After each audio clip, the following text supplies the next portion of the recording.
Radio Pays, nous sommes avec Josette Lohatchin, qui est sixième adjointe aux affaires scolaires à Saint-Laurent-du-Maroni. Et avec vous, nous allons aborder justement la question de cette rentrée scolaire. Ça y est, il y a combien d'enfants qui sont rentrés en classe depuis ce début de semaine, Josette Lohatchin? Alors, pour cette année, nous attendions à peu près 11 000 élèves.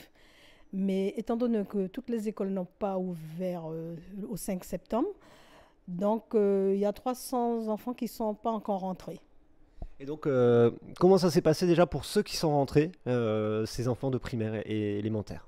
Alors, je pense que c'est une entrée qui s'est bien passée pour moi, parce que j'appréhendais plus, mais vraiment, là, la rentrée s'est bien passée. Avec des nouvelles classes. C'est tous les ans le cas à Saint-Laurent-du-Maroni, la commune qui a la plus intense croissance démographique pour les écoliers. Combien de classes nouvelles, combien d'enfants pris en charge nouvellement? Alors, cette année, nous avons ouvert 10 classes supplémentaires éparpillées dans toutes les écoles de la ville. Donc 2 CP et 8 maternelles. Elles sont où ces classes? Expliquez-nous un petit peu. Alors il y a une classe de maternelle à Abran-Méry, une classe maternelle à Army-de-Zé. Et puis les autres, c'est 2 classes à Michel-Norca, 3 classes à Maurice Bayron. Je crois que j'ai fait le tour. Ouais. Il y a eu également un renouvellement du côté de l'école de Sparwin, qui était une des grandes nouveautés de l'an dernier. Tout à fait. Alors c'est pour ça que j'avais dit toutes les écoles ne sont pas rentrées. Il y a l'école de Sparwin qui prendra sa rentrée le 3 octobre parce que ça a été une école provisoire. Nous avions loué les modules.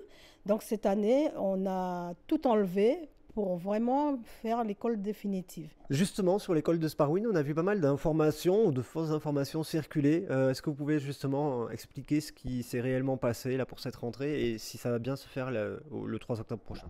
Oui, tout à fait. Le 3 octobre, l'école, c'est prévu d'ouvrir l'ouverture de cette école.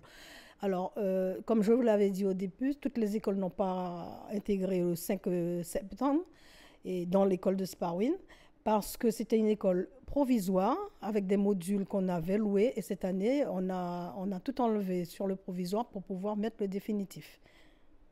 Josette Loaching, avec vous, évoquez juste les écoles qui vont. On a parlé de Sparwin, mais il y a encore d'autres classes qui vont ouvrir d'ici le mois d'octobre, c'est ça?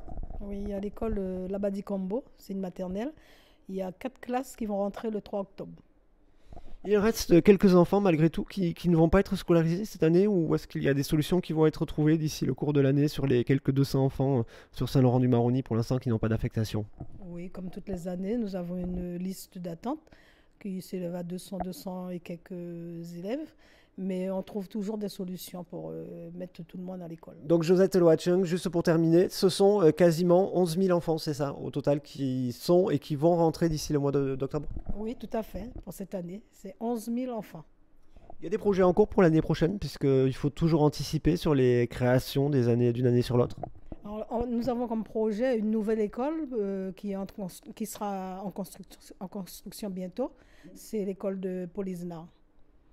Sur la route de Polisnar. Elle se situe, c'est sur le même site que l'école existe déjà. Donc c'est du côté du collège Albert Lhomme. Merci beaucoup Josette Loachung pour ces éléments et on reviendra vous voir la semaine prochaine peut-être pour cette visite de Sparwin. Oui, je pense qu'on va pouvoir entrer à l'école à Sparwin. On va faire une visite la semaine prochaine pour voir l'évolution des travaux. À la Donc, semaine prochaine, merci beaucoup.